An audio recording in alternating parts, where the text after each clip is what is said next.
உன் முகத்தை கிளி கொஞ்சுகிறது, நாய் நக்குகிறது. அழகிலும் அழகு, அணியாள் அழகு மாமா. ஆப்பிள் போன்ற கண்ணங்கள்,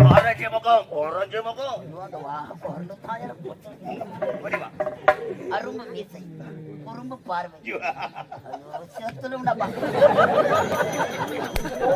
பார்த்துட்டு இருக்கிறான்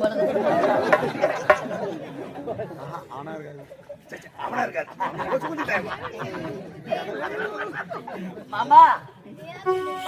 மட்டும்தான் ஆசை இருக்கிறதா? உன்னை பார்த்த பிறகு எனக்கும் ஆசை பிறந்து விட்டது. அப்படியா? அப்படியா? மாமா